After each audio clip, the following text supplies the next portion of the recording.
Hello everybody and welcome to the first official Game Vault podcast with me, Harry, and my co-host. Hi, I'm Matthew. Hey, so E3, week away, Matt. Looking forward to the event to start off with? Yeah, it seems like there are a lot of good games coming this year. Yeah, I can tell you what, I'm especially pumped for the event. I'm really looking forward to it, especially Sony's press conference, but we will get to that. But we're going to go through in chronological order of the days that things are happening, and we're actually going to start here with EA Play. So, Matt, why don't you kick us off? Well, the big game that there's two big games that are going to be released for EA Play, Battlefield and Anthem. We'll start off with Anthem, seeing as there's Battlefield's a bit more well known. Let's start with Anthem because a bit less known on that. Yeah. Looks like that's going to be sort of semi-replacing Mass Effect in that this sort of sci-fi open world sort of action adventure sort of style of game. And we've got some gameplay trailer. We can probably expect to see some more gameplay. It's going to be coming out in 2019 as well. So it looks interesting enough. Hopefully EA don't mess it up. That's all I can say about it so far. What are your thoughts on it so far, from what you've seen of it? Well, from what I've seen, I watched last year's E3 and they showcased it there, and I was impressed. I was impressed by the look of it. It felt more like Destiny / Horizon Zero Dawn combined. Would you agree? Yeah, it definitely looks like they've looked at some of those games and said, you know what, we can do this.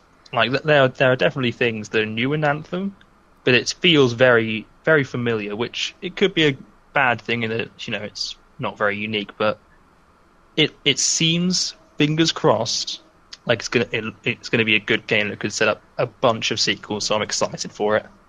Yeah, the single player is what I think they're mainly going to go for here. I'm not sure whether they're implementing a multiplayer into it. Do you think it doesn't look like it, or at least if there is a multiplayer, it will 100% not be the focus of it. What we don't want to see, and I know you'll agree with me on this, is that because it's EA, we don't want to see microtransactions. We do not want microtransactions. We do not want loot boxes. How can you put a loot box in a single player game? That's what I want to know. Oh, they'll try. They'll try somehow. But no, don't question how they could do it because they will find a way. I expect it will be through skins. Yeah, skins. The worst thing they could do is with weapons. If they put weapons in loot boxes, that would be the absolute worst. But if they held weapons behind loot boxes, I swear, that would kill the game. That would kill the game if they did that. It would stop it dead in its tracks. That's exactly what will happen. So we're hoping at E3 2018 or EA Play even, they're just not going to say anything about loot boxes. They'll just keep it single player, free to play. Here's a new single player experience. Hopefully they've learned from their mistakes. I mean, Star Wars Battlefront. I've said that before. Star Wars Battlefront. Yes. So I'm being cautiously optimistic. I'm always willing to give EA another chance because they're a big studio and they've got potential, but yeah, they don't have a lot of good faith right now. No, the company really isn't. In fact, there is a reason it was voted one of the worst companies in the world. Was it 2013 or so? 2014? I think it won it 2 years in a row. They won it 2 years in a row, and they actually stopped making that award after that, so they're the current holders of it as well. So that's an achievement in itself. That's actually brilliant. But you know what? Anthem could be the start of a new direction for EA, and I can see them turning it around with this. Once again, cautiously optimistic for EA. I think that's what I'll say with it as well. I'm cautiously optimistic. But what do you expect to see? What do you expect to see at E3 for the game? I expect to see some. There's another trailer coming out. 100% there's a new trailer. They've confirmed that. Let's see what the other things they confirmed. Yep, some more gameplay they're going to be showing off. That's going to be with a combat showcase, which I'm very interested to see because You're talking about things that could kill it, loot boxes, and if the combat is just boring. because it could be, because it's a shooter. It could just be, go to cover and shoot at the big right red spot on its back. That could be 100% the gameplay. But with the movement abilities, they've got a lot of potential to make it interesting and unique and to stand out. So we'll see. So there's going to be gameplay, combat showcase, a trailer. So hopefully some story elements in there. We haven't really got a lot from it. So if we could get something like that, that would be fun. And then we've got some stuff like behind the scenes look, some stuff from the developers. So there's a lot of stuff coming from Anthem. So they're putting it front and center for this year. So they've got some faith in it. That's one thing at least. Do you think Anthem single player will maybe compete with some of the other single player games that are coming to E3 this year? It would be a long shot, because there are a lot of good games this year. There are a lot of good games, but it's possible. Like, from what I've seen, it's so unique. Or it's so unique in the sense that we're familiar enough with the style, right? We're familiar with that sort of sci-fi, semi fantasy, where we're familiar enough with what we can kind of expect. But they could throw a curveball in there with this game. Like, we know so little about it. There could be something completely unexpected. So long as they don't go with what they did with Mass Effect Andromeda, with a generic storyline, a cookie-cutter villain, as long as they don't do that, it'll be a good game. Yeah, I think you're right. We'll just have to wait and see what EA Play brings. So let's stop with Anthem, and I think we should move on to Battlefield 5. I think that the Stonewall game here, it's the main attraction for EA Play, I would say. Yeah, along with Anthem, this is the big one. Yeah. So we had a trailer. It dropped May 23rd, which it looked good. The trailer looked good. They're using the Frostbite engine, I believe, for this game as well. So you can expect some fantastic visuals with this game. Yeah. Frankly, even with that short of a trailer, Battlefield are fighting back against COD in a big way this year. I'll just say that. As I've said in my last blog post, you can check it out on my website, harrysgamevault.wordpress.com. I said that COD and Battlefield, they are their own competitors. They're actually good, healthy competition for each other. Yeah. So what I expect from Battlefield is not what I expect from COD. COD is more of like an arcadey sort of game, whereas Battlefield's a bit more realistic. What I do want to say, though, is a lot of gamers have been split on this opinion, and I don't know what you feel about this, Matt, but women involved. This is a topic I do want to attack. What do you think? What do you think about women in Battlefield 5 and in World War 2? Well, there were women in World War 2. Yeah. So, quite simply, there were. So, people who say they aren't they're lying for their own agendas. Is what's happening. And yeah, it's a stupid argument, an argument that really I can't be bothered with. You could have a female avatar or female character you could play as in Call of Duty World War 2. Yeah. You could have that, like, or was it like one of the base avatars you could get when you first got the game? I don't remember there being a massive uproar over that. No, I don't either. But why, it's not a big deal. Why do you think gamers are not liking this? Why? I personally think that it is not a lot of gamers. I do think it's a small minority of gamers, because a lot of the people who try and attack this they sort of say, well, I want to play my games for historical accuracy, and I don't know how many gamers that you've come across online who say, "Oh, I really love the historical accuracy in this firefight. I really absolutely love it." People don't play COD or Battlefield for historical accuracy. Like, sure, it's fun to storm Normandy for World War II or whatever, but that's not why people buy the games. They buy them because they're fun. Exactly. If you want historical accuracy, go watch a documentary. Go to a museum. That's what I'd say. Exactly. You know, And go and see Alpha. all the men and women who fought during World War Two. Yeah. That's all I'll say. Go look at old photographs in that. Don't bring your history to our game and all, right? Games could be historical. They can be. They can be. Yeah, but absolutely. Don't ignore history because of your own prejudices. That's all you really need to say for that. I think we'll leave that topic there for the moment. I could already see people typing angry comments. So, alongside Battlefield 5 now at EA Play, do you think I think we'll get a second trailer. I think that's what's going to be dropped. Yep. But I also more likely think we're going to have what they did. I think was it with Battlefield 1 and the Battle of the Sai? Can you correct me on that? I can't remember exactly which battle they had, but I know that they had... It was a DLC anyway, but they had a whole bunch of influencers go to the event, and they played one big multiplayer match, and that's what they're showcasing. They had like casters for it as well, which was impressive to say the least. I think we can expect that as a bare minimum. I'd probably expect a story trailer.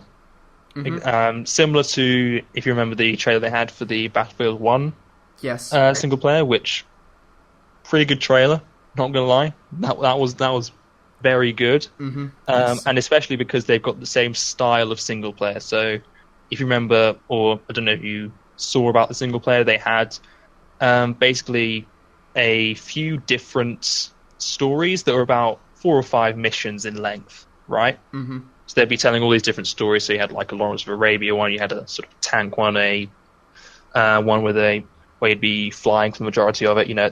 And they're doing that sort of thing again, sort of in a more expansive way. I think they've said potentially with more stories and more missions.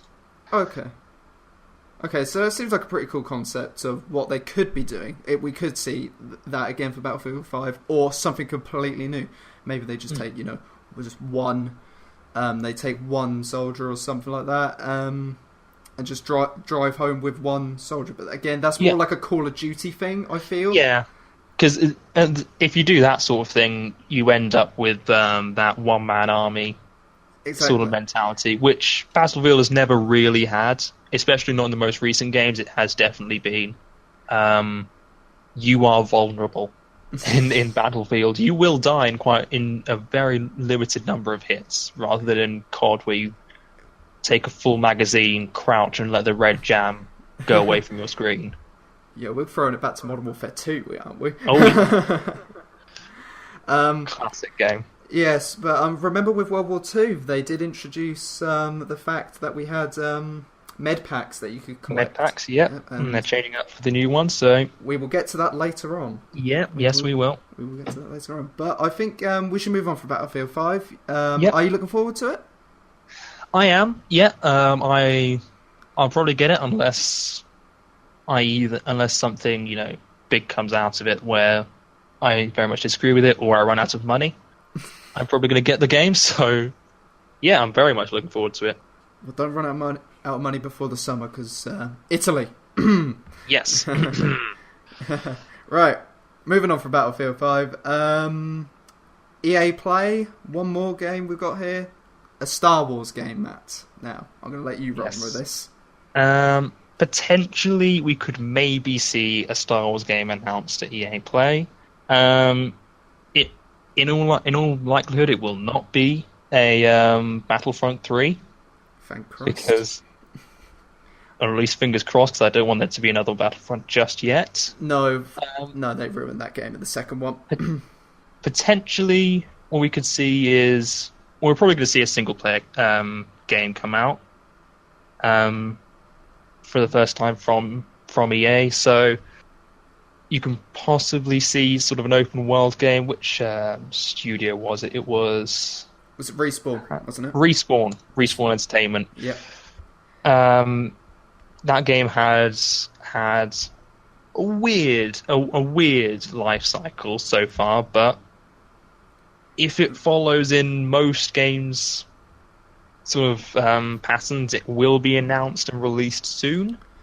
So that could be a potential surprise they throw at us at E3, and especially seeing as EA seem to want to release a Star Wars game every year and milk the money out of it, It's what they're trying to do with it's likely. It's likely. It is what Disney are doing with the movies. They're releasing yearly Star Wars movies now. Like we're not even just getting like just the main, we're just getting not like the main episodic ones. We're also getting like the B movies, like Solo that recently released and Rogue One.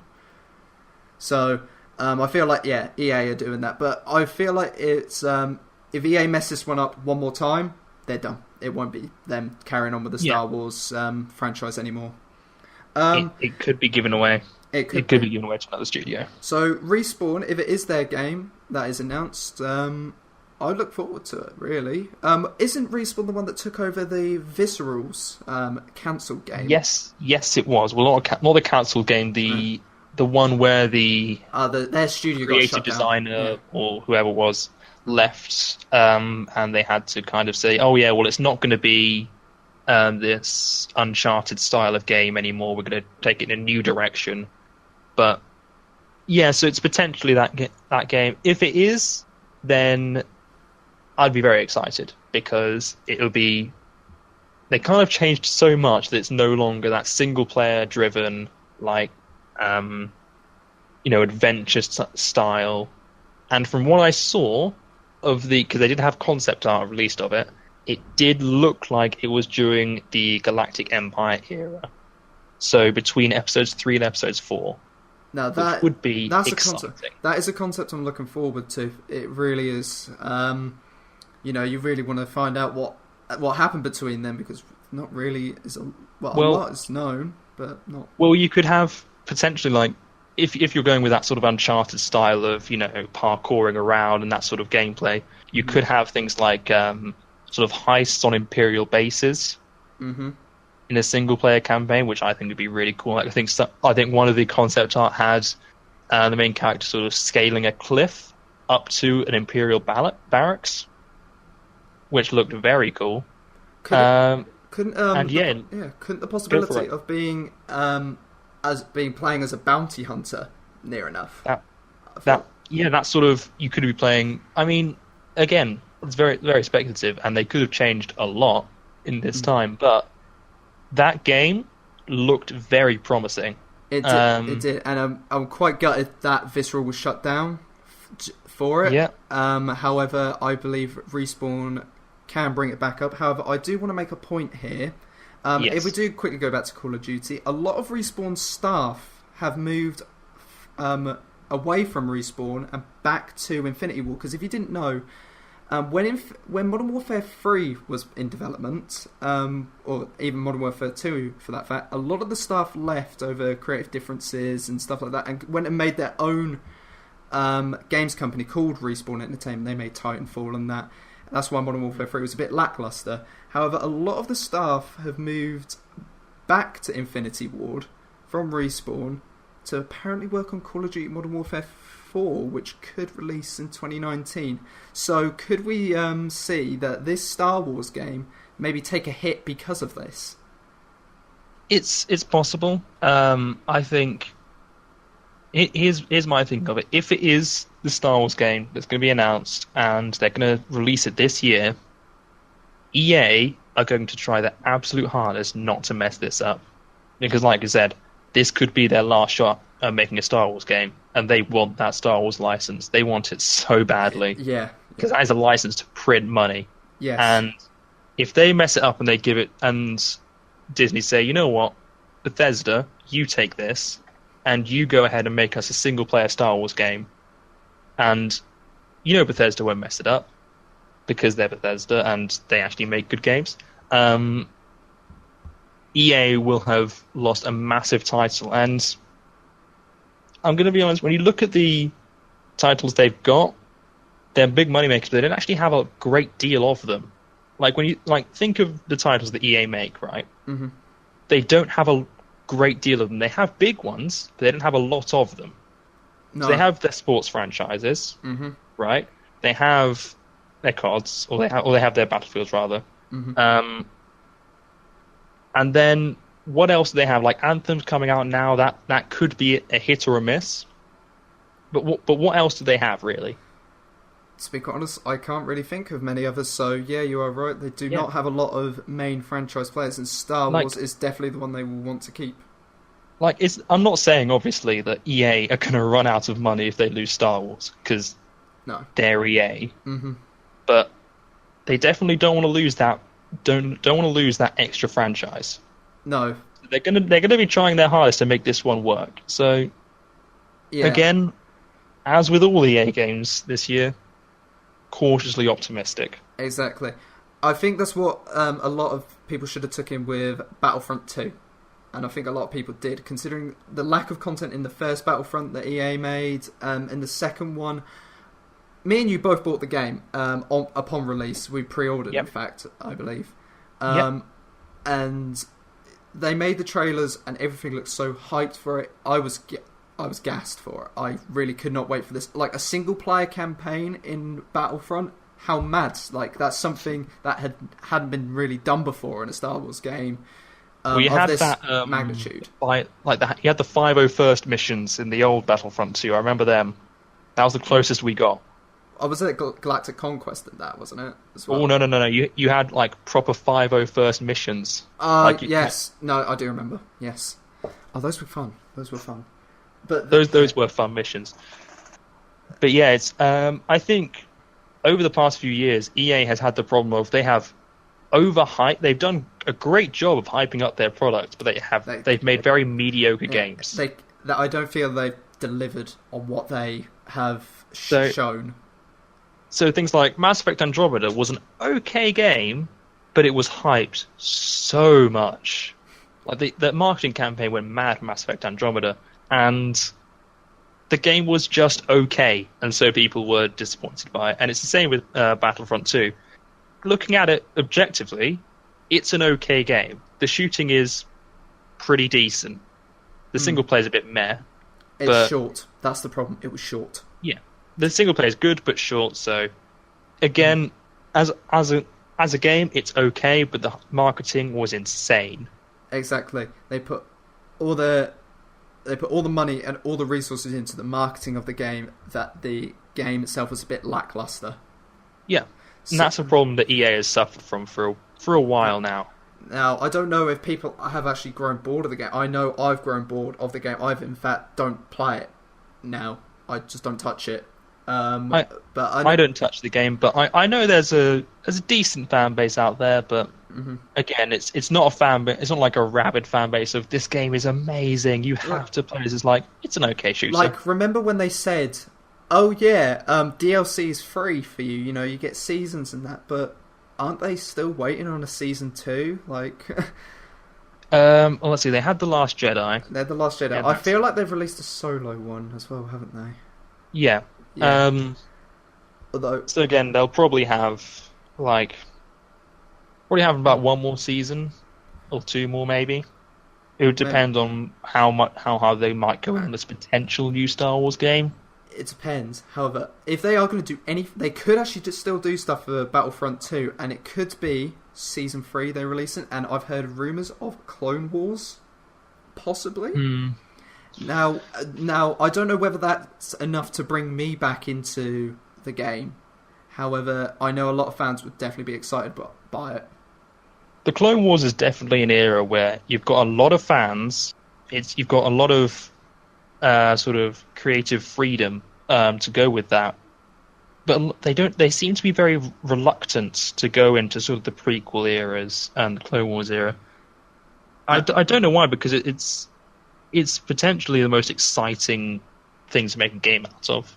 It really is. In fact, I didn't mind the prequel movies, at all. Could have been better. Yeah, there were again. Let's see. I'm going to say Phantom Menace was okay. Revenge of the Sith was pretty good. Attack of the Clones was not. Revenge of the Sith was my favourite. Attack of the Clones was probably down there. And then Phantom Menace. I only liked the Darth Maul scene at the end, really. Oh, what? I was going to say, you're going to tell me you liked pod racing, are you? Right, yeah. There's nothing wrong with pod racing. Oh, God. Right, yeah, let's move on. I actually want to talk about one more thing with EA EA Play, and that is their sports franchise. So we're going to see like the regulars come back, but I want us to pay in particular close attention to FIFA, and that will be FIFA 19. Yes. I have loved FIFA. From FIFA 06, I've been playing them regularly. I don't know how long you've been playing the FIFA series for, Matt. I remember having FIFA 02. See, there we go. Long old time. I remember playing them consistently from FIFA 06. So, but we're now on FIFA 19, and they've brought some new modes to it. We've seen Ultimate Team be created and pro clubs and stuff like that. And we've got the Journey most recently. Exactly, yeah. But I feel it's just becoming too stale nowadays. See, I have FIFA 18 and I don't play it as much as I used to play FIFA games. Ultimate Team, I feel, has become stale and pay to win near enough. The more packs you buy, the better players you're going to get, the more coins you'll have, etc., etc. And I just don't play the mode anymore because I don't get any enjoyment out of it. I know you have an Ultimate Team, but I don't think you've touched that. I have not touched it. I went into Ultimate Team again. I didn't touch it in the last FIFA at all. I think I made my team, then I left it. I got into Ultimate Team this year purely because they had that sort of single player sort of that you could have. What was that called? Squad battles. Squad battles. That was what it was. I thought, that could be interesting. Just to play that, test it out, have some fun.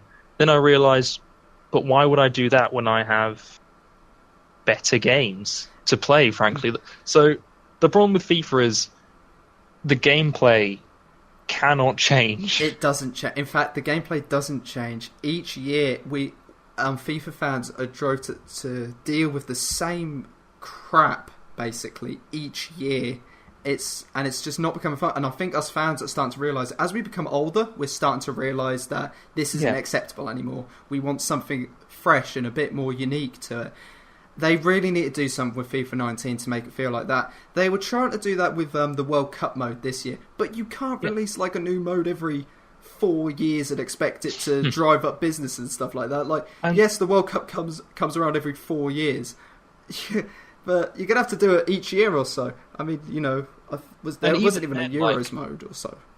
How much has that changed the game? Not much. Right, how much has it actually changed the game? When you can create your own tournament and you can just put all the teams in there.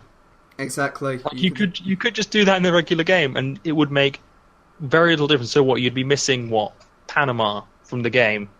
Exactly. But it's nothing really new. So they tried to do that with the Journey, right? Mm-hmm. Problem was, it didn't fix the problem of the gameplay because it's the same thing. Just you've got some cutscenes every now and then. It's not changing the gameplay, and to be honest, I don't see them changing it anytime soon. I really don't. There's no reason for them to do that, because say, for instance, me and you decide, you know what, I'm not going to buy FIFA 19. I'm not going to bother. I'm going to just spend my money on Battlefield or COD. I'm just not going to spend my money on it. So what? They've got a brand new crop of gamers coming up who haven't played the previous games who will get the FIFA. And that's the problem. That is the problem. They'll just aimed at such a young audience now that don't know about the previous games, who haven't got tired of it, and it's just a cycle now, and it's just not good. It's probably not going to change for a very long time, or at least or ever really, because there's no reason to change it from their point of view. No, you're right. They don't have to change it because they'll still get the money from Ultimate Team packs and stuff like that, because, again, that's where they're adding microtransactions into the game. See, I feel like we only play FIFA now, mate, because we've just played Pro Clubs with our other two mates, don't we? Yeah. So we don't spend money on it, but they don't do enough to the Pro Clubs mode either, do they? There hasn't been a radical change to that. I mean, the biggest change recently has been to change the way that you gain skills in the game. Exactly, just by adding skill trees, isn't it? That's all they've done. Yeah, it's a very basic skill tree at that. Exactly, it's just so. I mean, I play some of the career mode of the game, right? So I probably play a bit more of it than you do at this point, right? Yeah. and there hasn't. And coincidentally, there has not been a change in the career mode for a long time. Surprise, surprise, because there's no microtransactions in there. So it's an example of some very poor business practices. Let's call it that. I agree. I do agree. Now, with FIFA YouTubers, I know we're going slightly off topic here at FIFA3, but I just want to talk about FIFA YouTubers. I feel like their content is slowly dying. If you look at views, they decline each time. Like every time a new game is released, their views will decline ever so slowly and quick, but will gain like a lot quickly. That they'll just drop. Yeah, because it's not interesting anymore. Again, it comes back to the same problem. Like with FIFA YouTubers, what new thing is there on FIFA? They're running out of content to make, aren't they? It's simple. So it's like the only things that are really worth watching are when people put their own spin on things, right? When they make their own challenges to go from Division 10 to Division 1 in this amount of time with these players, with that sort of thing. So it's not so even then it's not the gameplay anymore. It's what they've added to it. Yeah, I remember as when I was quite younger. I am still subscribed to a few FIFA YouTubers now. Don't get me wrong, but I don't watch them as frequently as I used to. And it's just because the game has just started to become stale, and that I'm just not enjoying it as much. And again, it's the same problem. Why watch a FIFA YouTuber when you can watch someone else do something new? Exactly. Do something that you haven't seen before, as opposed to something you've seen 1,000 times before. Exactly. In fact, I would like to bring up one game at this very moment. Detroit Become Human. Have you seen any gameplay of that? I have not, purely because I want to get the game. And I'm avoiding everything. I would avoid everything. I've been watching it because I was on the fence about it. I love it. I've become invested in it, and I regret not buying it to start off with. However, you know what? Go for it, mate. Absolutely go for it. Yeah, I probably will. Right. I probably will, purely because it looked so good, but I've been burnt by those sorts of single player games before. So I was like, I'm not going to buy it straight away. I'm going to wait and just turn off social media for like a good month. Matt, we've spent half an hour talking about EA Play. I think we should move on now. I'll just say, EA Play begins on June 9th. They actually have a live stream, 7pm BST, British Standard Time. If you want to work out what that is in your own time, please go ahead. And the EA Play event will run through till the 11th of June. So let's actually get onto the E3 now, and let's start with Microsoft Xbox. Yes. Right. There's only one game been announced so far, and that's Forza Horizon 4. Now, Forza is a series that is like a main staple for Xbox. It's been around for years, so it's not really a surprise that they will keep releasing yearly ones at this point. So fans are kind of expecting this, and it's the same concept every year. You drive around a track, you win a race, there you go. You can tell how much we love driving games. We absolutely love them. Yeah, fantastic. Right, but that I can't really say much about Xbox. I don't own one personally anymore, or an Xbox One, so I'm not really as excited. But there are actually a couple of things that haven't been announced, which there've been stuff that's been leaked. Speculation, we should call it. Yes, so let's call it speculation. I'm going to start off Gears of War 5, Matt. Yes. Right. So apparently there's been a leak that there will be 3 modes in it. There'll be a single-player campaign. Yep. A battle royale mode, which is a trend at the moment, and a real-time strategy game. So the single player, I think, is what a lot of people will mainly look forward to. I think that's what people will be coming back for. I think for the fans of the original Gears of War, they will be coming back for the single player, because that is carrying on from the story of the previous Gears of War games. So once you've got that massive fan base, they're going to come back for that. And then potentially you've got new fans coming in for the Battle Royale, because, as you said, it's the hot new thing right now. Mm-hmm. People are going to want to play it in basically any form, and if you can get a Gears of War logo on it, that will sell. Exactly. And for real-time strategy, that's an interesting one, because it's not really a big it's not really a big console market as real-time strategy. That's very much a PC home, but it could bring a lot of people over who are on PC and who think, I'll give it a try, and then it might convince them. One of the last major series on Xbox that actually bring over a real-time strategy game was Halo Wars. I in fact had it, and I'm not much into real-time strategy games, but it did look good. It was good, all right. It was well received at the time. Yes. It was, yes, for all intents and purposes, a very good real-time strategy game. So it's been done, and it could possibly be very good here. Could be, but I think a lot of people, with how things are going, Battle Royale will be one of the more populated modes, I would say. Battle Royale will be very populated, especially with the newer audience they're bringing in. Mm-hmm. I think that's the main reason they put that Battle Royale in, is because the people who didn't play the original Gears of War, who are playing Fortnite and PUBG now, they'll go over for that, and then they'll go and see the single player as well. That's what I think they've done it for. Exactly. Right, that's enough on that one. Right, and we've got 2 other games here. There could be a potential announcement for a new Halo game and a new Fable game. What are your thoughts, Matt? Yes. Halo's been missing for a while.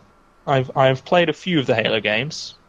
Obviously, I haven't got Xbox now, so don't have them as of now. But it has been I do miss it, even not having an Xbox.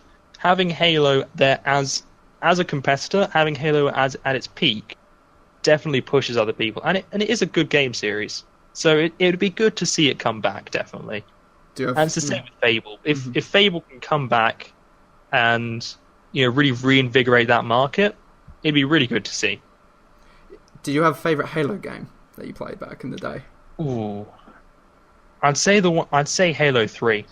Halo for 3. Me. I did play that game a lot. I tell you what, I love Combat Evolved. Halo Combat Evolved is a good game. Was that the first one, wasn't it? I was pretty sure. I haven't played Halo in a long time, and I haven't had an Xbox in a while, so forgive me. Yeah, stretching my mind back way too far. Yeah. Right, well, that's kind of it that we have on Xbox. I mean... Yeah, they keep everything is quite tight-lipped there. Which is good to see, because there'll be a lot more surprises then, and in fact, it's actually one I'm still looking forward to, even though I am mainly rooting for PlayStation here. That's one to watch for the surprises at the very least. Yeah, so I think, they'll have a decent press conference. Their press conference is at 9 PM BST on June 10th. So make sure you're around for that. You can catch it on YouTube, in fact. All these you'll be able to catch on YouTube. I'd assume just type in their games companies. They all have YouTube channels. They'll want to get the news out there, yeah. Definitely. E3 being the biggest gaming event, I would say, in the world. They want to get to number 1 on trending. Who does want to get to number 1 on trending? It's very hard nowadays on YouTube. Right. We're going to move on to the big boy Bethesda. Oh, yeah. Right. Let's start with, I think, the biggest game that everybody I know is looking forward to. Fallout 76. Yes. Potentially one of the biggest games at E3, and that's saying a lot. Exactly. We had to wait basically 10 hours just to get a little teaser trailer of it. Just that little teaser. A bit of John Denver in the background. Have you seen the teaser trailer? Yeah, I saw the teaser trailer. It looked decent. I haven't really played a Fallout game though, so I have only played Fallout 4. Mm-hmm. I could see the potential in it, but I never really got into it. I think part of that was due to just me being particularly busy, so I didn't have the hours and hours to sink into it. Yeah, Fallout 76. I've after looking into it and the insane amount of breakdown videos that there are already on YouTube, it looks to be very interesting, particularly because it's the only Fallout game to have potentially online components to it. Potentially online what? So you could probably join up with like a friend or something. So basically, a reporter for, I believe it was Kotaku, knows about Fallout 76, and having said stuff about it, he has said, if you're expecting this grand single-player experience like you have in the other Fallout games, you will be disappointed. Now, that is this is a big step away from Fallout games, and from Bethesda games in general. Bethesda games are almost all, with the exception of like the Elder Scrolls Online and all that sort of stuff. They're always the single player experiences. I mean, I remember that YouTube video they put out, Save Player One, as a response to EA, but yeah, this is the first Fallout game to have an online component to it. To what extent it is, I don't know. We don't know yet. So it could be a massive MMORPG. It could be everyone in the same world. But it also could just be you and 4 friends can play co-op on Fallout 76.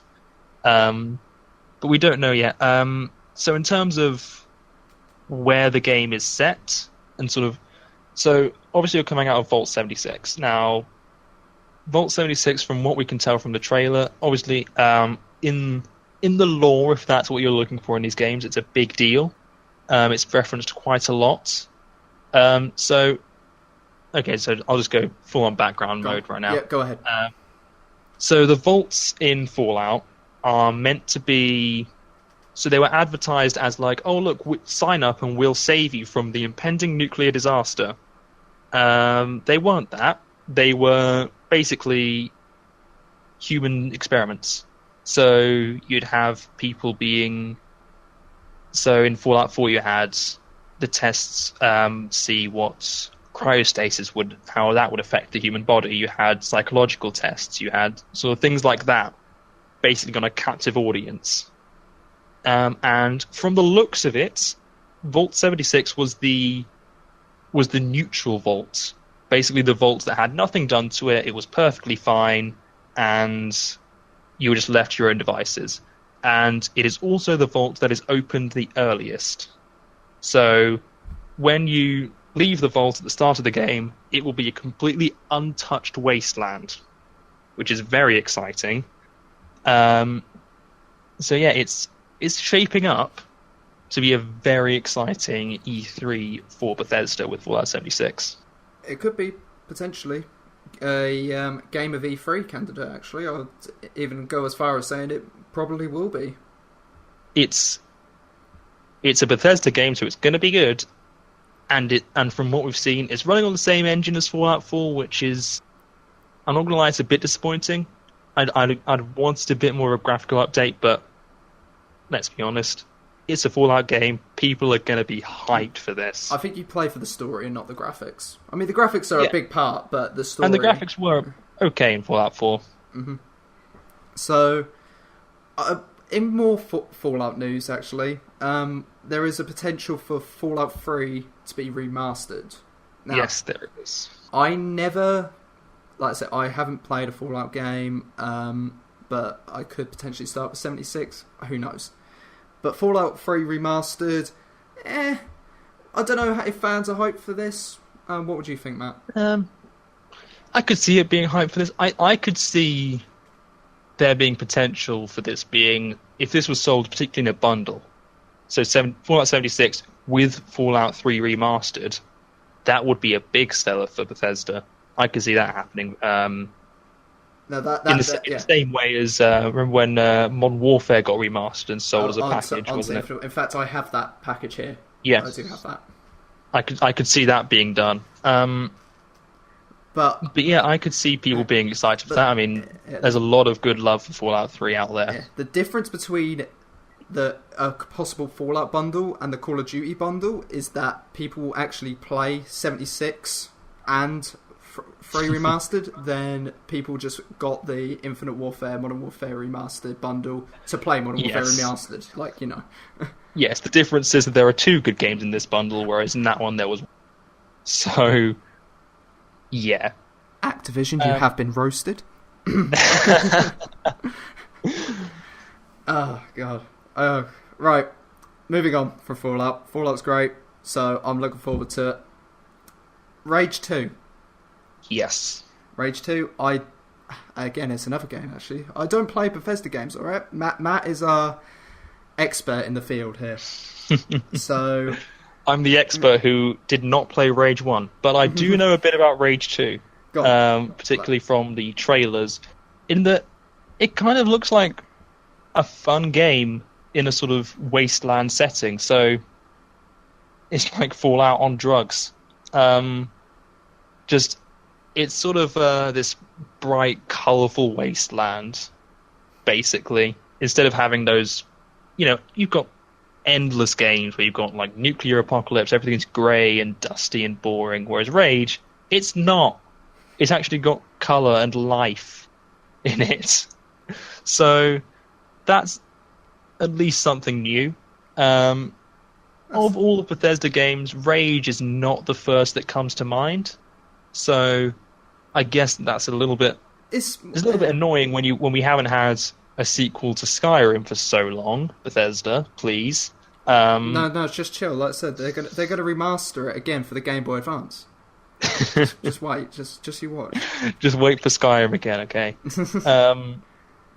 But yeah, I'd say keep an eye out for Rage 2, because I feel like that sort of game. I feel like people are ready for that sort of thing. Just something fun. I don't know. Something fun to go along with Fallout 76 and being dark and dreary. Exactly. I don't actually know how the first Rage sold. I think it was again. It was a fairly mediocre game from Bethesda standards. So by other company standards, it was pretty good. Sure. Jeez. You can tell I love Bethesda so much. You absolutely do, and I really should get into them more. And the final bit of Bethesda news that we really have here is Elder Scrolls Legends is getting an update for all those who care. For all those who care about an online card game. Just go play Hearthstone. Go play Hearthstone and spend all your money. Magic the Gathering, I hear, is pretty good as well. I don't know. I'm bashing on a card game which I've never actually touched. So. Which we've never played. Which, yeah, right. It might be good, but it's a card game and it's at E3. So make of that what you will. Well, hey.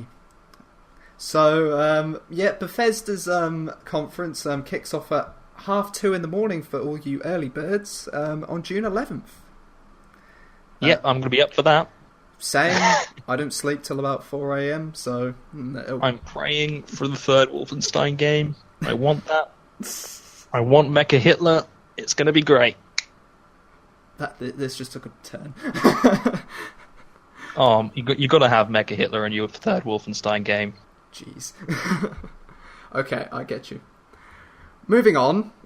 We're going to go at Square Enix. Yes. Right. What would you say? We've got two games here. Matt, I'm going to let you... Actually, I'm going to kick it off. In fact, we're going to go Kingdom Hearts 3. I think that's going to be their biggest seller of this. Yes, it will be. E3. It was announced 5 years ago, actually, at E3, would you believe? Yep. Been a long time in the making, this game. Way too long. I think the hype has gone through the roof for this game. They better not disappoint. It better not be delayed again. It better not be delayed again. Yeah, exactly. Don't delay it again. Just give the fans a release date. Come on. Just let the game go. This game has received a lot of trailers. It's like I was on YouTube earlier and I saw it's basically about half an hour worth of trailers. So if you can't hype a game up in half an hour. You're doing something wrong. Yeah, exactly. Okay. So just release it for them. Just release the game. Like, just be like... It's Kingdom Hearts. It's going to sell well. Exactly. It has a very loyal fan base. Very loyal. When you're sending Goofy into battle, you're going to have a solid fan base there. Good Christ. Go on then. Go on. Good Donald and Goofy going in. It's going to be a good game. Kingdom Hearts always are. Exactly. I ain't got really a lot to say on it. I watched Let's Plays of it, but I didn't really play it for myself. I really should have.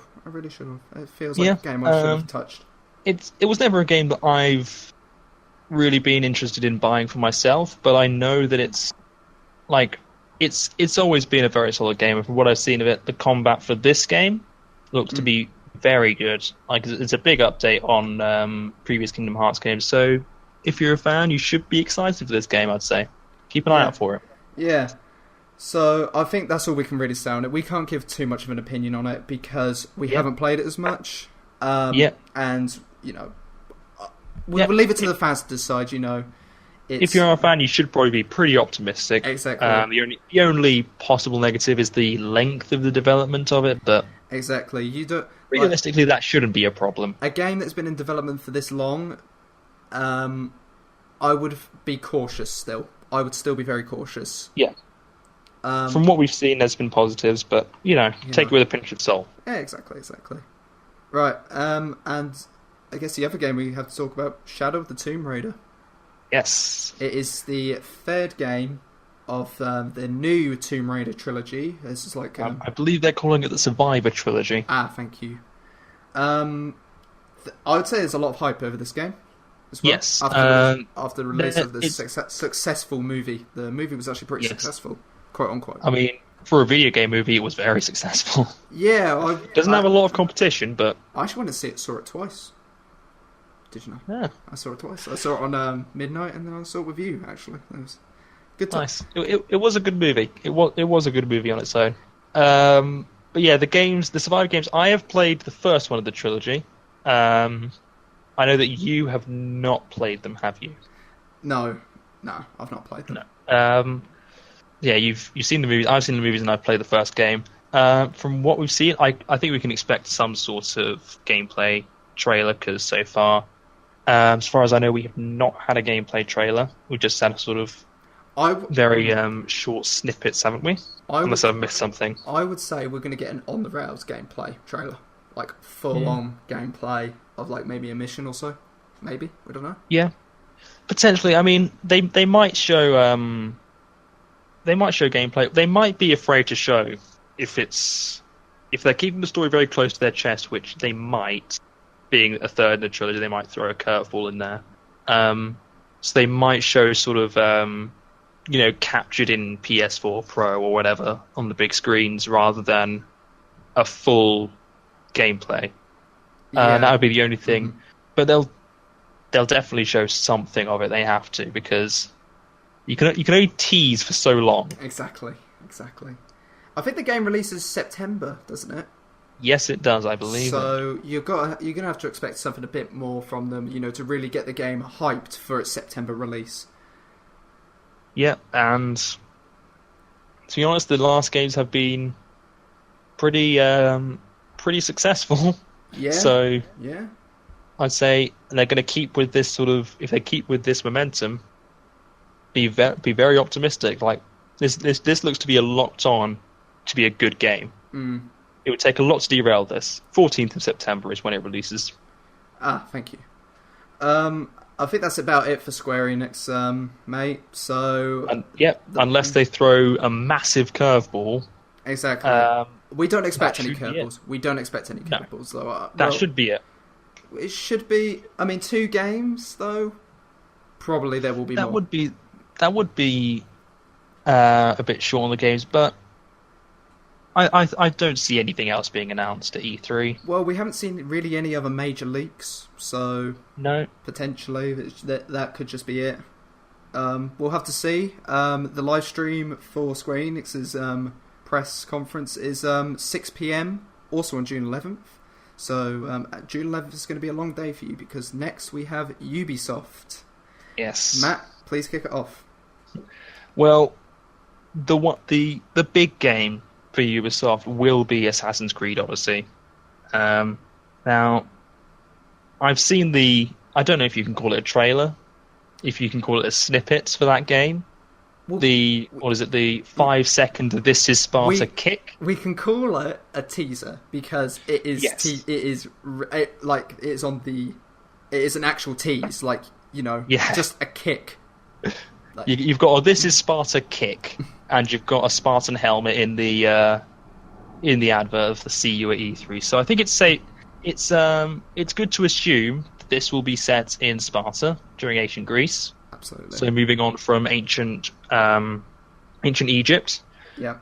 It's set to be released this year, which is potentially worrying, because I think all Assassin's Creed fans I think they could admit Assassin's Creed Origins was one of the best games of the series, and a lot of that is in part due to the fact that they took their time with it. They took their time because, if you didn't know, what they were doing originally with Assassin's Creed is that they were releasing it yearly, and the problem with releasing it yearly is that it became stale. They started reusing old assets. It was glitchy, very glitchy. I mean, Unity was about the pinnacle of that. The combat was very samey. I think I did enjoy Syndicate. I played Syndicate quite a bit, but at the same time, the combat was very similar to even just to Revelations. It hadn't changed in years, and they needed that extra year just to come up with something new. Mm-hmm. So it's potentially worrying that it's going back to this yearly cycle. But equally, they said they're trying to refine the combat a bit more. This new setting is very interesting. To go to a sort of Greek Spartan era is something that, again, like, we haven't really seen Ancient Egypt be done in games. We haven't seen this been done in games for a while. You know, I mean, the closest I can remember is the old God of War games in ancient Greece.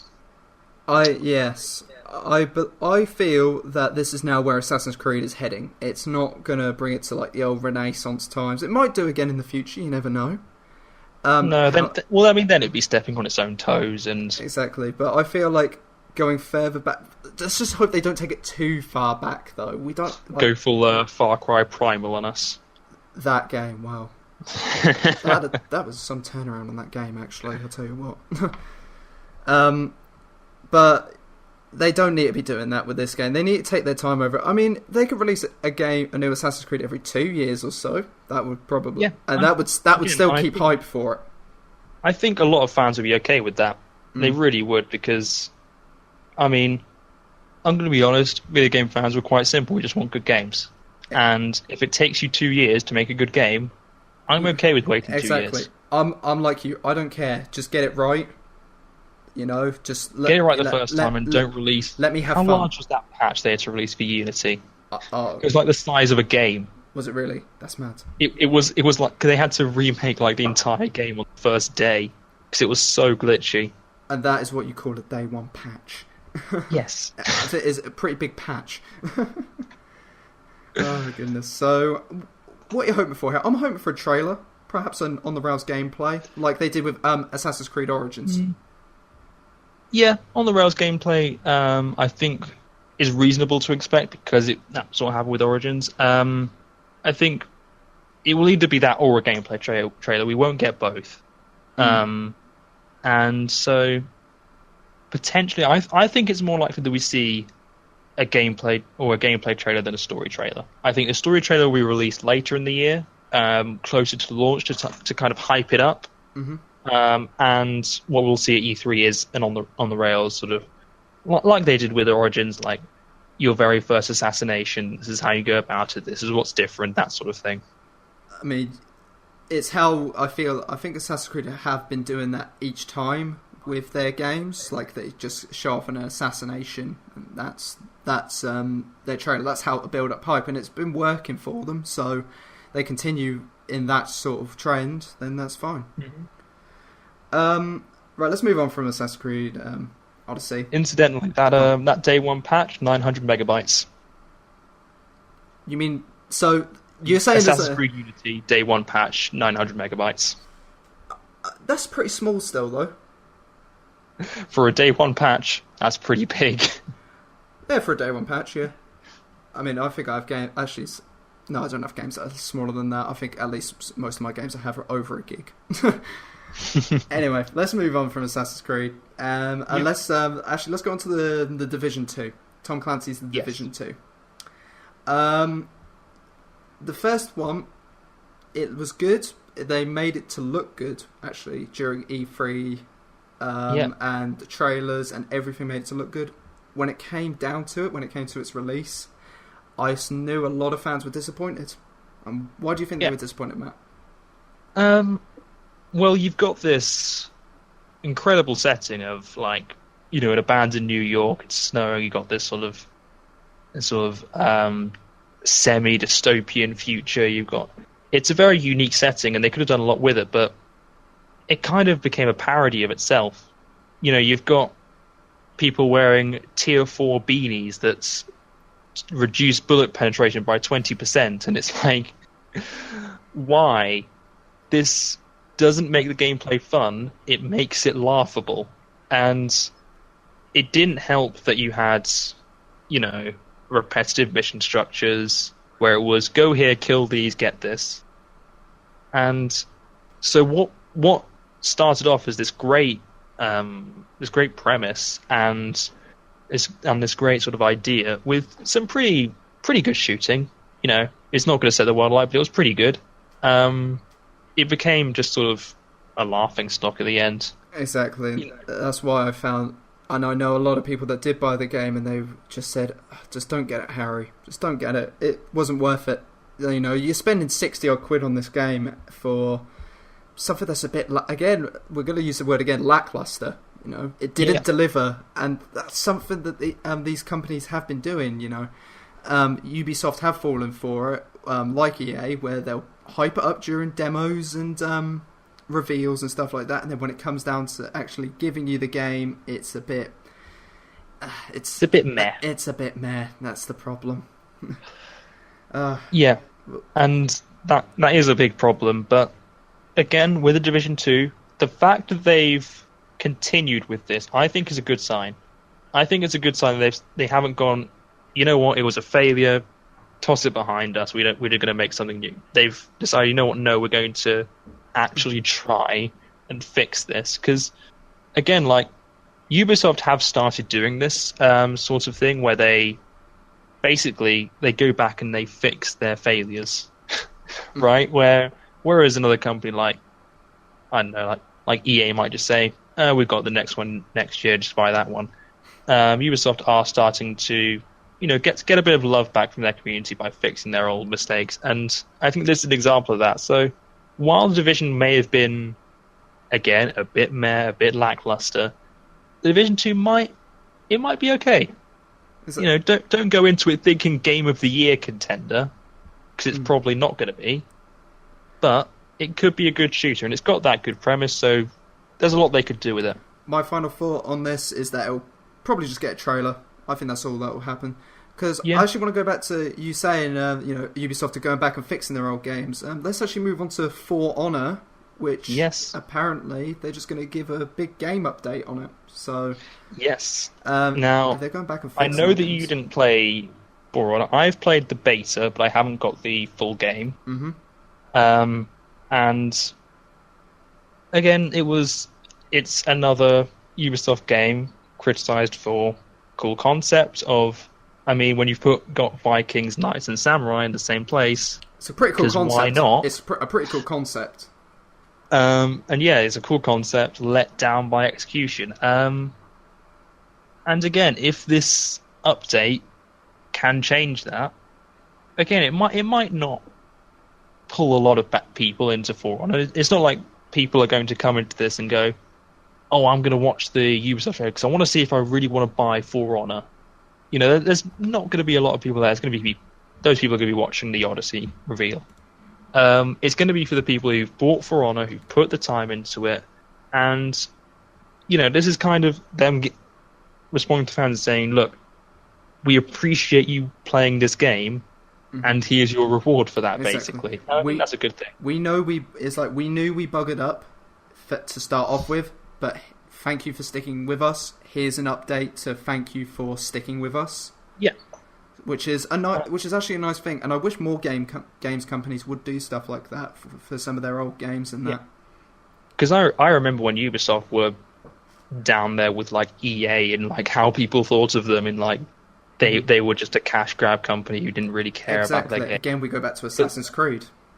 Yeah, and Assassin's Creed, and especially when Unity came out, they're like, oh, they don't even care that the game came out in this buggy, broken way.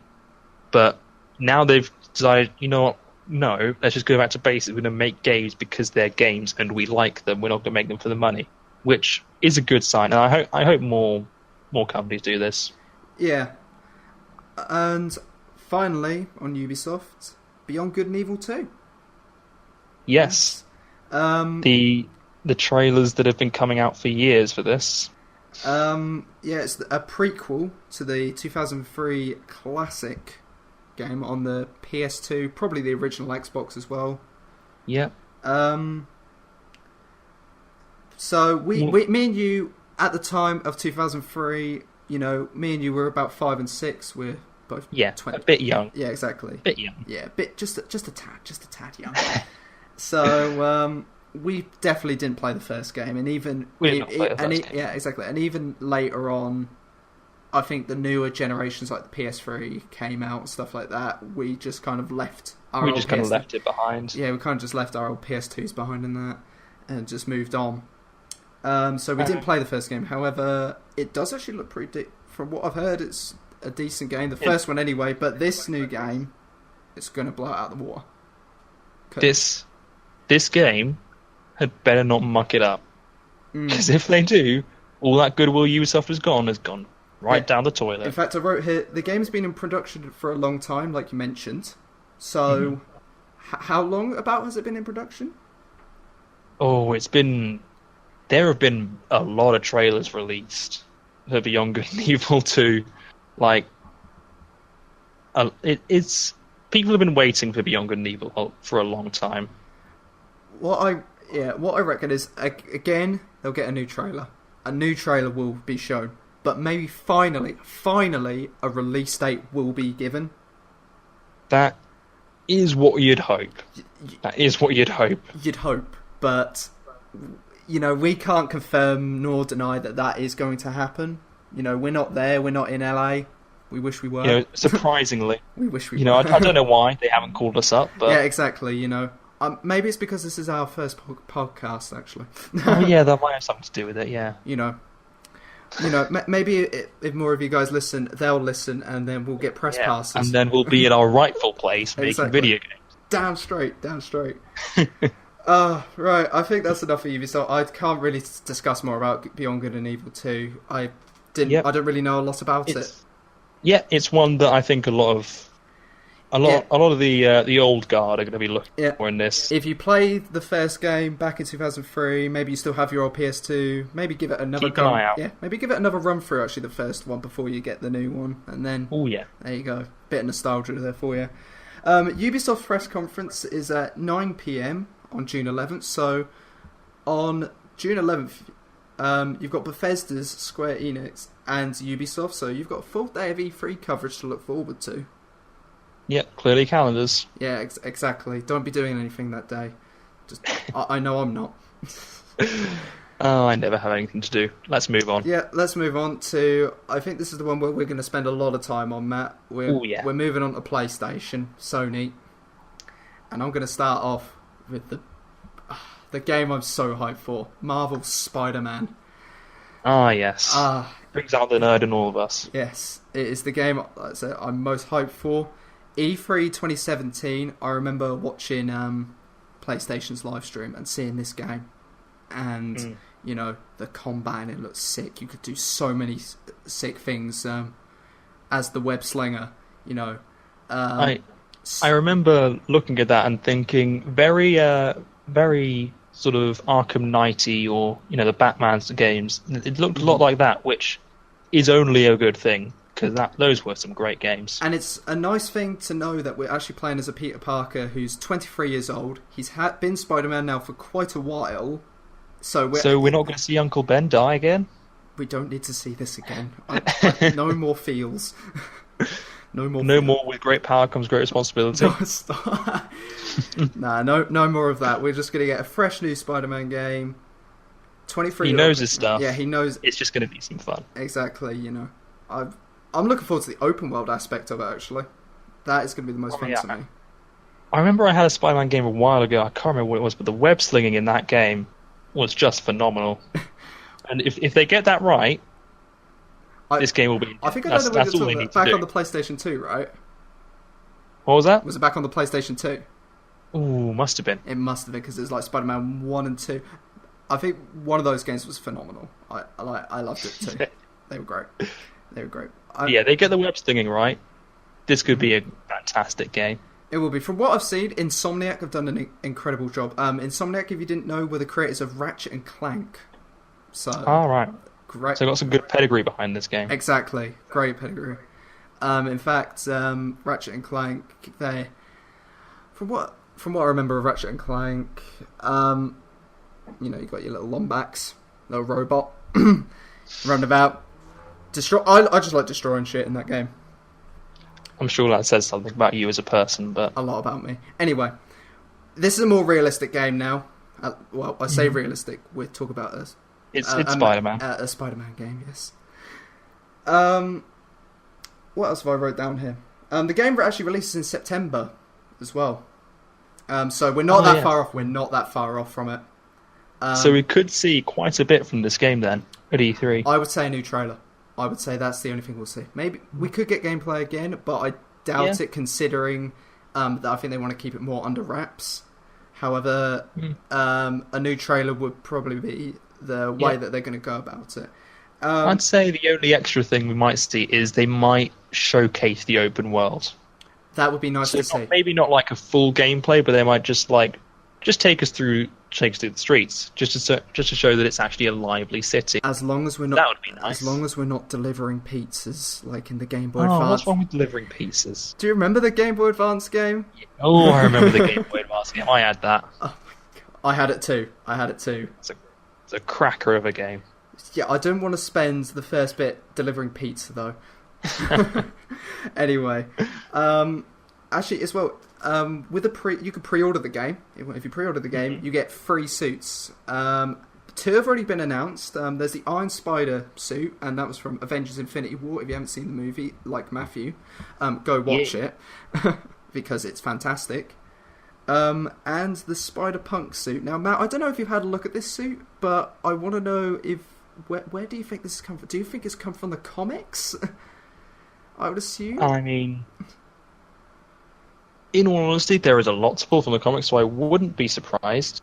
Because it's just not. I'm looking at it now, and it's just not. That looks like a very comic-y sort of thing. It's just not a design I've been made aware of before. In fact, I don't read the comics. I know the movies, like the Tobey Maguire, the Andrew Garfield, the Tom Holland. Homecoming, Tom Holland.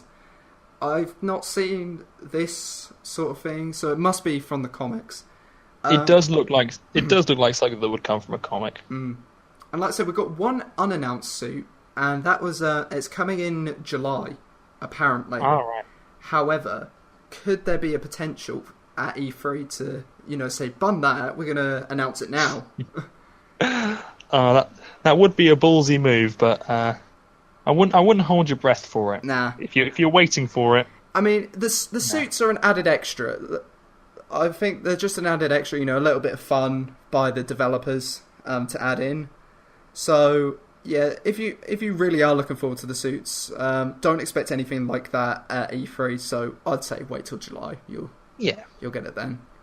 Fair enough. But yeah, this game I'm absolutely hyped for. Cannot wait for it to release in September. And the question is, are you going to pre-order? Probably. I usually do with these sort of games. Like, it's single player as well, and I do love a good single player. Single player doesn't get enough love nowadays. Much love to single player games out there. All the single players. We're not going into Beyonce here. Right, we're gonna move on. Please don't sing. I'm not going to. It's not going to happen. If this gets 100 likes, please don't beg. All right, moving on. Death Stranding. Yes. Go on. Death Stranding. Take it away. I am rubbing my hands together with glee at Death Stranding because basically, this is what Hideo Kojima's like when he's not being constrained. Because it looks absolutely mental. I mean, when the closest thing we've got to the game is the fact that it's... Well, first of all, it's got Norman Reedus, it's got Mads Mikkelsen, and it's got Guillermo del Toro.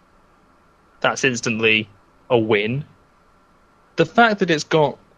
one of the trailers has a baby growing inside Norman Reedus, while at the same time it had the floor melting into an ocean. It's a weird game. but it's weird in the best of ways because it's Hideo Kojima. So, obviously, this is the first game that Kojima has made after his split from Konami, that very public and messy affair. And it's the first game, well, it's also very interesting that this is the first game made since the PT teaser, which also had involved Norman Reedus and Guillermo del Toro. Wasn't that obviously involved in this? Silent Hill PT, wasn't it? The Silent Hill PT, which was the teaser for the game that never was. And like PT, if any of you have seen the trailers for Death Stranding, it looks terrifying. It was. I remember watching a couple playthroughs of it, and it was absolutely terrifying. It's described as having elements of action, adventure, RPG, stealth, and open world gameplay. Which, if it's got all of those things, I think that's a first to have every single one of them. But if there's one person who can pull off this absolute mess, it's Kojima, and I cannot wait for it. Yeah, if you didn't know, Hideo Kojima is the creator of the Metal Gear series, and those were a great series of games. So, yeah, like Matt has alluded to, he did have a very messy split from Konami. They held him down. Just tell the audience a couple things about his split, Matt. Yes. During the development of Metal Gear Solid 5, Phantom Pain, first of all, there were meant to be 3 chapters in the game. There ended up being 2, with one of them being cut in half, so you can see potentially where the split started to go wrong. There was also the fact that allegedly, I'd say allegedly to keep us safe, Konami kept Kojima away from his development team. So he would have to email his team from his office, which he was not allowed to leave. So you can imagine the sort of stress that put him under, along with his team. And he was also at an award ceremony where the game won an award. He was not allowed to collect the award, despite the fact, it was his game. He was also, I believe, his name was taken off the front cover of the game, despite them being on every other cover of every other Metal Gear game. Which is quite shocking. He's actually a legend of the industry, basically. So the treatment that he got by Konami is, I would say, a big reason for their downfall. And they've actually lost a great games designer. They've lost someone amazing. It was frankly disgraceful the way that he was treated. He is a living legend of video games, but you know what? If this means that he can create the games that he wants to make, and he's not constrained, then good. Because I can't wait to see what comes out of his mind, because he is mental. Is this out of his own studio, isn't it? I believe so, or at least he has pretty much full creative control. Which is a good thing for him. He needs that. He doesn't need to be constrained like Konami were. So I haven't been overly looked into this game a lot. I obviously saw last year's teaser for it. It looks strange. I'm going to use the word strange. You can use insane. I'm going to use the word strange. And I was like, I think I scratched my head at that point, thinking, what is this thing going on? It's like you think you've got it. You think you kind of understand what's going on, and then you see a baby inside Norman Reedus' ear. And then I become confused and think, this is strange, but I want to see more. Yeah, it's sort of in that you're just sort of what can possibly be next? What can possibly tie this together? Exactly. All right. I think that's enough of Death Stranding. Unless you want to, have you got anything to add? Only that I am going to pre-order this game. I'm waiting avidly. I really want this game. Do you have a release date for it? Not at the moment. Here, let me check. Yeah, I don't think there's a release date yet. I think a 2019 release would be the solids. That would be the. And I'd say around November time next year. Probably. Potentially, yeah. For a Christmas release would be probably be the best idea. Would be the best. Mm-hmm. I think it's quite unknown at the moment. Again, we could actually see an announcement here at E3. You never know.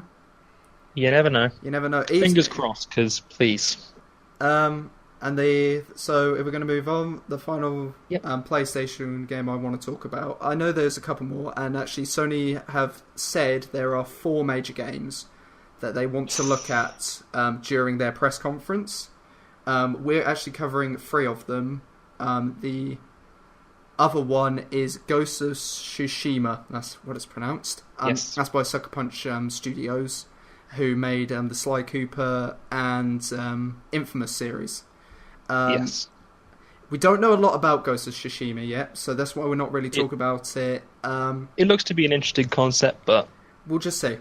we're waiting. We're waiting. Yeah, watch PlayStation's press conference and you'll see. But the final game we're going to talk about is one of the best single-player experiences I ever had, and it's The Last of Us Part 2. And I recently played the first one, and I loved it. Yes. I absolutely loved it. What did you like? I about it? have watched playthroughs of this game, so I know what happens in it, obviously. Mm-hmm. And I can agree that it's one of the best player games you possibly get. It's that good. There will be no spoilers here at all for the first No game. spoilers. No spoilers here, because I highly, highly suggest you go pick up the game before The Last of Us Part 2 comes out. Mm-hmm. But what I will say is that I loved Joel and Ellie's relationship and how it developed from the beginning right through to the end. It was really well done in that fact. It was a mature relationship Mm-hmm.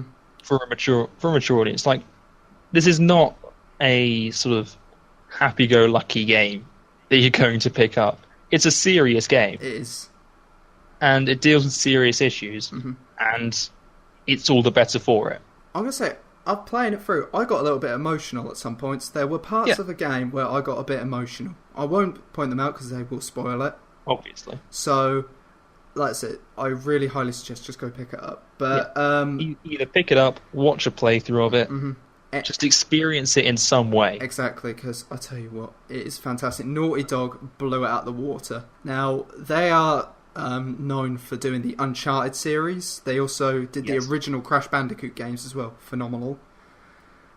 So, going from Uncharted into The Last of Us, I think, were they developing Uncharted 4 at the same time as doing The Last of Us, or maybe just before? I don't know. I can't remember. It would have been a very close together. It would have been close, because I remember 2013 was when The Last of Us was released. It was actually, in fact, one of the last PS3 games, from what I remember, to come out on the console. It was PS3, and then it got remastered. Right at the end. Yeah, and it got remastered for the They got it remastered for the PS4, which is what I played it on. But you, at the time then, you took Ellie as a 14-year-old girl. So that's all I'll say. Ellie's 14 at the time. This new game, Part 2, moves on 5 years after that. She's now 19. And we've had 2 teaser trailers so far for it, Matt. Have you seen them both? I have not seen them so far. Right, so I'll just give you a quick lowdown on them. One of them features Ellie and Joel. We didn't really know what happened to Joel between Last of Us 1 and Part 2 here. We didn't know what was going to happen with Joel, because we knew Ellie was a part of the promotional material a lot. But at least it's kind of confirmed now that we've got Joel, who's a bit older now. And Ellie mentions something about killing them all. Now, we don't quite know what that is, so we'll have to wait till the game or the whatever they're going to say at E3 for this. I mean, it'll be interesting to see the change in Ellie's personality, having grown up in a very, let's just call it a harsh environment. Exactly, because that's all she's known. She's grown up in an environment, in an apocalyptic world now. Yes. So she hasn't known anything like normal civilization. So the development... It's going to be an interesting follow-up. So that was the first trailer. The second teaser actually showcased some new characters who we know very little about. It was interesting. It was actually a really interesting watch, because I was trying to comprehend what was going on. Obviously, I think there were 3 new characters introduced. They knew, they all knew each other. Well, I think 2 of them knew each other. One of them was just kind of like there, because some weird stuff was happening. You'll have to go watch the trailer, Matt, to see it. But yeah, these new characters, is there a possibility that we could play as them, or are we just going to be playing as Ellie or Joel again? I'd like to. I mean, for me, I'd like to just potentially just play as Ellie. That's for me. Yes, that would be a good movement away from the first game, because obviously, if you didn't know, Joel is your playable character. Yes. In Last of Us 1, he is your playable character. He's the one that you're following through the entire game. And I think it would be a good move just to say, okay, now Joel has sort of brought up Ellie, and now she is taking that role. And that would be a good bit of subtle character development for them. But why include I'd like to see that sort of thing. Why include these new characters? What do they have to do, possibly, with this? Could they be? Now, hear me out. Could they be in any way affiliated to the Fireflies?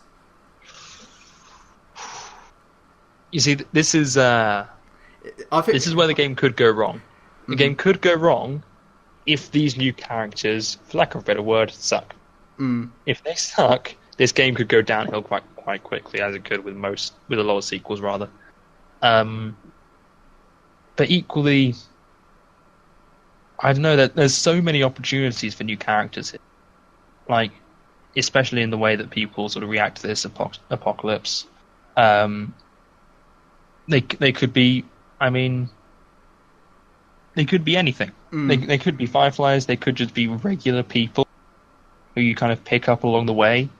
And yeah, it's like, this game could go anywhere with this. Yeah. It could go anywhere, and it's going to be exciting to watch. And it's definitely one of the games that could come away from E3 game to buy. Not only as the game to buy at E3, I would say it could potentially be game of E3. It could be up there with Fallout 76. It just depends how they deal with it. Because The Last of Us, the first one, actually received over 200 Game of the Year awards. That's incredible. Yes. It was a very good game.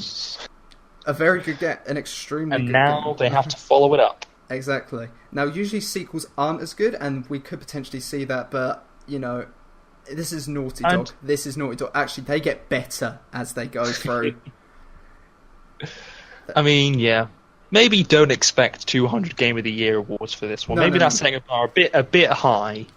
But I'd say expect a very good game from this. And with the way that Sony is going with their exclusives, it's a safe bet that this is a good game. Yeah, exactly. All right, I think we're done there with The Last of Us Part 2, Matt. Yes. So, we've got here that PlayStation's press conference is at 2 a.m. on June 12th. So, basically, after you've finished watching Ubisoft's, have a bit of a break, take a chill out, grab a Coke, whatever. Have a shower. Yeah, have a shower, definitely. Just wake yourself up a bit, give yourself... Please shower, people, please. Please. Give yourself a couple slaps over... Maybe actually grab a cup of coffee. Grab a cup of coffee while you're at it. Because you're going to be in for a long night as PlayStation are at... Have a can of Monster at this side. I've actually got a can of Monster in the fridge. I could go grab that, but I'm not going to. But yeah, June 12th, 2 a.m. is their press conference. It usually lasts about a couple hours. I would say for most of these, they'll last about a couple hours. Maybe Square Enix might drop it down to an hour, depending on what they want to announce. And whether or not they have a shock in store. Yeah, and obviously EA Plays is an actual 2-day event or 3-day event or so. So there could be more announced during it. Again, just go find on their YouTube channels and that you'll see live streams and stuff like that. And I would definitely assume that IGN, GameSpot, everywhere's going to be covering it. Everywhere that you know. Well, this is the gaming event of the year. The gaming event of the year. The most widely respected. Yes. We're going to finish it off here with two games, two other games that we haven't previously talked about. So we're going to start actually with my pick, and then we'll go on to Matt's pick. Yep. So my pick is Call of Duty Black Ops 4. Now, all right. Hold your comments. So, ceasefire, people. Come on. Let's chill here. We don't need this hostility. So, I believe, and I think this is what most people will believe, it'll be mostly multiplayer. They'll show at E3 here.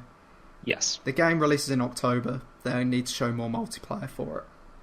We're in June. We've got July, August, September, 4 months away from the release of Black Ops 4, because they're actually releasing it early. Matt, they're releasing it a month. Yes. They're releasing it a month early than what they usually do, which is trying to get ahead of the curve. Then they're trying to get ahead of Battlefield. They want to sell out as competition, but we'll see. So it'll be mostly multiplayer, and I would assume they're going to do maybe what Battlefield 5 might do and bring a load of influencers to the event. In fact, actually, I saw last night on Twitter a leaked email from somebody saying that they'd been invited to E3 to go play the game early, to go hang out, go talk to the devs of the game. So I believe that's potentially what's going to happen. We're going to have a huge multiplayer match, I would assume, maybe a TDM, Domination, whatever. Just to showcase the new game. Exactly, showcase the multiplayer. No zombies. There won't be zombies, though. No. I think it's a safe bet to say there will be no zombies gameplay, unless they want to say, oh, look at this new trailer for a zombie story mode to try and counteract all. There's no story. Black Ops 4. They might do that, but it's very unlikely. No, I don't think they'll do it. They've released or announced 3 maps, haven't they? They've released 2 original maps and a remake of a map. Blood of the Dead is a remake of Mob of the Dead, from what I remember. So, the 2 new maps, actually, they do look pretty sick. Especially for me, the Titanic one. I do like the look of the Titanic one. So yeah, we'll get onto this in a minute, but I'm not too hot on Black Ops 4. I'm very, very disappointed in it. Go on. But the zombies maps, I'm gonna say, look very promising. So the Titanic map, in particular, I think could be very fun. I mean, the Colosseum is ambitious, but could go horribly wrong if they don't know how to make it. If they don't know how to make a game without guns, which is a possibility, it could go horribly wrong. But the Titanic map could be amazing. Because, I mean, just imagine, if you start off at the bows of the ship, and then the iceberg hits, and you have to fight your way up to the deck as the water's rising. No, that could be a very fun mode. I would actually enjoy that, and I'll play zombies a lot more than I do now, if that happens. Yeah, again, I will not be getting this game unless things change, unless, the multiplayer is the best multiplayer ever, it's amazing. I'm getting the game. I'm getting the game.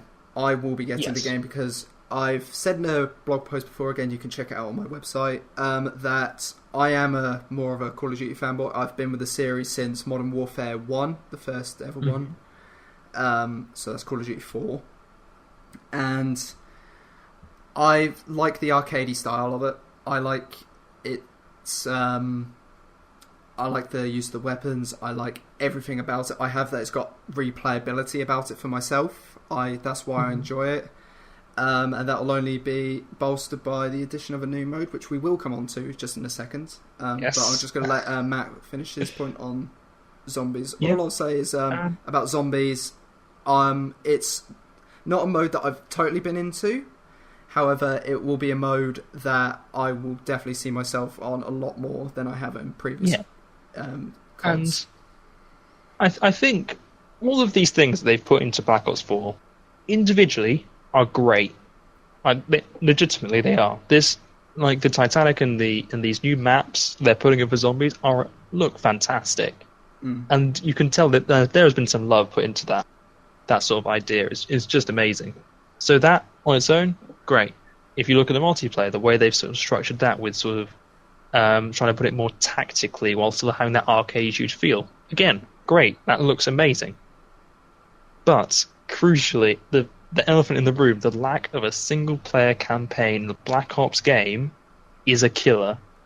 Especially because it still makes me laugh that in all the promotional materials, you had Hudson, you had Woods, you had Mason, you had all of these characters, and they're all back in the multiplayer. And not just the multiplayer, great. in fact.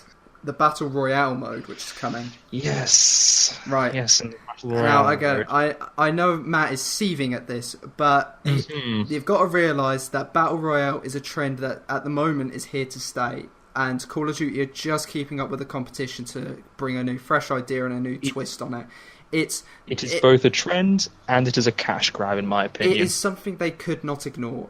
Unfortunately, it is the way it is. You could not ignore the fact that... I mean, you could. Yeah, they could have.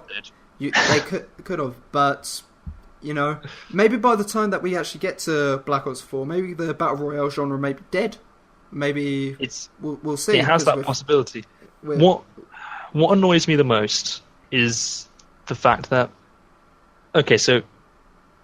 First of all, I love the Black Ops story campaigns. They are my favourite in all the Call of Duties. They are amazing.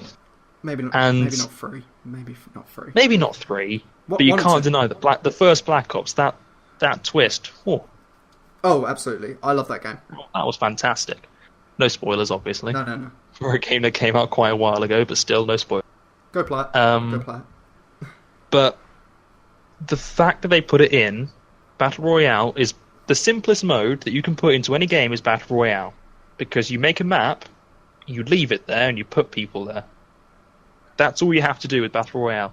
Now, not only that, how much do you want to bet there are microtransactions there? Oh, 100%. This is Activision. They've already said... Here's what worries me. They've already said they're going to have vehicles in there. How much do you want to bet there's microtransactions for vehicles? Well... That's the thing. You want to spend $5.99 for a helicopter? There are people who will pay that. Now, I don't reckon it'll be $5.99 or so for a helicopter. I'd hope that they're just in the base game already, but maybe armor or so for it or whatever. You know, just to be hard. If you're harder to take out of the air and you're paying for it, like that, it is a pay to win in that essence. Yeah, exactly. It would be pay to win and not what I would. It's not what I'd be wanting. It's also there's a couple of things. Also, to add on to this, and I'm trying not to rant, but I'm having to withhold myself. Call of Duty is a Twitch shooter, right? Mm-hmm. You find, I mean, there's a reason that when they, it's still funny to think about when they were talking about the size of the Battle Royale, they compared it to Nuketown, like the smallest map in the game.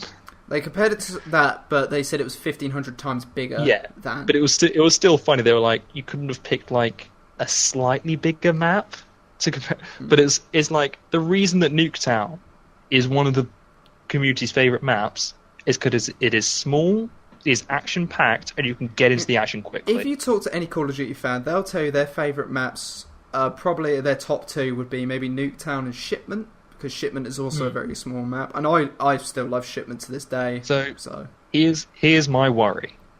You've got a Battle Royale map that is big. That is a big map. Unless you're putting 100 people into something the size of Nuketown, which would be funny to watch, but it would not be a good game. That Twitch shooting does not. It would be a struggle to relate that to a map that size. That's something that very much worries me. No, I understand your worry, but can I say that Call of Duty has actually got a Battle Royale mode now?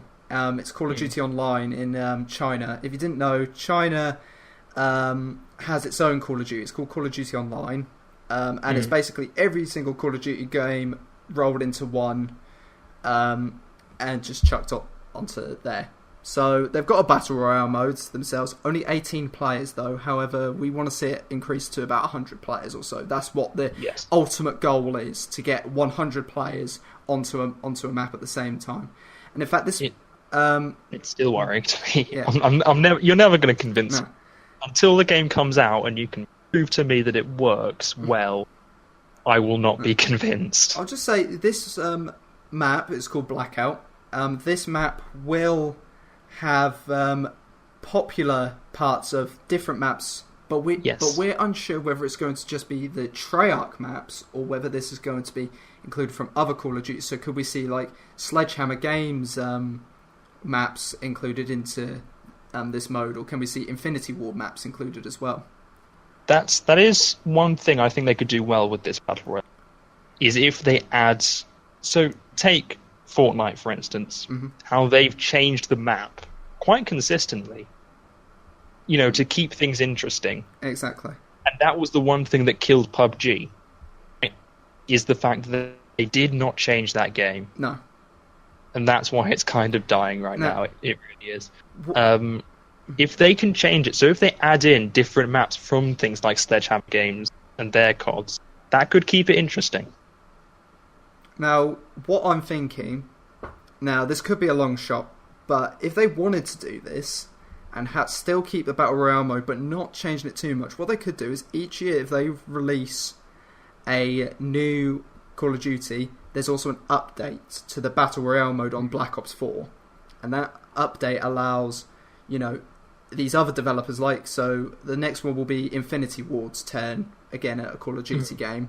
So what if they release an update for that game, for the Battle Royale mode, with implementing their own maps, and then the year later, it will be Sledgehammer's turn, so they implement their own maps onto it. That sort of thing could work, and that actually keeps Black Ops 4 alive. That actually, because there's actually now still a fan base of Black Ops 3 players. Yeah. The only problem you have then is a year's wait for a Battle Royale mode is a year's wait too long? I would say it would be a bit too long. So they would need to keep have to put something in the middle there. They either need to keep changing the map what also could happen is you get Treyarch, they've got their map blackout, and what they could do is they keep changing it each time. So they keep changing it every month or so, every couple of months, whatever. You then move on to the next Call of Duty, and again you still get the update, but you have Infinity Ward's map included onto the Black Ops 4 Battle Royale. So you either get to play Blackout or whatever Infinity Ward call their map. Yeah. So it could happen like that. So it could work. It could work, but there are a lot of things you got to get right. Yeah. And there are a lot of challenges you'll go through. There will be a lot of challenges. But if we go back to E3, I don't think they'll show anything really gameplay wise of the new Battle Royale mode. Potentially, maybe a new trailer. The only thing they might show Battle Royale is they might show them like an actual top-down view of the map. Like, this is what it's going to look. This is the size of it. This is where the different maps that are. That's the one thing they could do. But nothing gameplay-wise. No, I don't think they'll do it. If they did do it, I think that would surprise us. That would be a real surprise if they did anything gameplay-wise with the Battle Royale mode. But I would just expect a normal 5v5 multiplayer match, on whatever map they're deciding to bring to this. Yeah. Right, I think that's that's your safe bet. Yeah, right. I think that's enough on Call of Duty. So we're going to go on to Matt's pick now. Yes, it's the slight outsider pick of Vampire or Vampire, however you want to spell it. Mm-hmm. This game could either be a game like Dishonored, or it could be a game that ends up in the bargain bin next month. It's that sort of game. So the sort of basic premise of it is, so early 20th century Britain, you are playing as basically a doctor who has basically become a vampire in this sort of alternate history where there are also vampires. So you've got to go through this game, and there is a morality system in this game where it's kind of tied to the amount of blood that you drink, and that also helps you improve your combat abilities. So the one thing that could make or break this game is the combat. If they get this right, and the amount of powers that you get, if they get those right, this could be a great game. The premise is really interesting. This sort of semi-historical, semi-fantasy world they've made. And from the gameplay, it looks really fun. It also does look to be quite a challenging game. I'm not going to throw that sort of Dark Souls with vampires tag on it, but it's a challenging game. It could be amazing, in that sort of Dishonored style, it could be absolutely awful because you can't do anything in it. So it's one to look out for, to see which side of the bridge which side of the bridge it'll be on. I'd say, regardless of what happens at E3 with this game, wait until it comes out, see what the reviews are, and see where it goes from there. It'll be one to watch, definitely. It sounds like an interesting premise to how you've explained it. However, for myself, it's more of a case of I will wait and see what happens at E3, see what I want to see from it, because I don't know who's actually got this, whether they're going to be showing it during, I don't know, PlayStation's press conference. Probably, I would assume it would be them. Maybe not so much. Yeah. It does. In fact, it does release tomorrow when we're talking this. So it's on the 5th. So it does release. Wait, release literally the 5th tomorrow. The 5th of June. Oh, sweet. Yes. Oh, wow. So the reviews will be in at E3. Oh, I would assume some of the reviews could be in now while they're at it. I mean, I'm looking at some of the reviews; they aren't actually there. Yeah, that's what I would have thought. Yeah, because after all, it's not a game that's being overhyped, but I think it could be one that slips under the radar. You know, I think it could be one of those games. We'll just have to wait and see. E3 is a full 4-day event, I believe. I should have pulled up the schedule while I was at it. Give me a sec, Matt. Blabber for a minute. Blabber. Thank you. Yeah, I do my job here. God's sake! Right, here it is. God's sake, now speed up. It's a 4-day event. Sorry. 4-day. There we go. It is a 4-day event starting on Sunday, June 10th, and will run through till Wednesday, June 13th. So get to as many press conferences as you can, or watch them at least. If you're out in LA, go. Might as well. I think it's open. I think it's open to the public. They opened it to the public last year, so I would assume they did this. They're doing. I'm sure you can climb over a fence somewhere. I'm sure you can get in. Yeah. So, It's not illegal if they don't spot you. Okay. That's it. Just sneak into Sony's one. I'm pretty sure there might be a spare seat. Actually, no. Sneak into Xboxes. There's definitely a spare seat in there. I'm really sorry. That was a good burn. I like that one. Thank you. And I think that's going to do it, Matt. We've actually been speaking for an hour and 3/4, so this is a very long podcast for you guys to listen to. Hey, there's a lot to talk about. There is. I'm titling this the E3 special. It's what it is. It's the E3 special. So be prepared for this. I really hope you enjoyed it. Me and Matt blabbering for an hour and a quarter. We're new to this, so if you can, leave us a comment. Actually, ask us some questions as well. Any sort of question gaming related, we're going to answer them on the next podcast. It will probably be just after E3. Mm-hmm. And we'll go through some of the stuff that happened at E3, what went down, and then we'll answer your questions, and yeah, it'll all be good. Matt, have you got anything final to say? No. Well, thank you very much for that.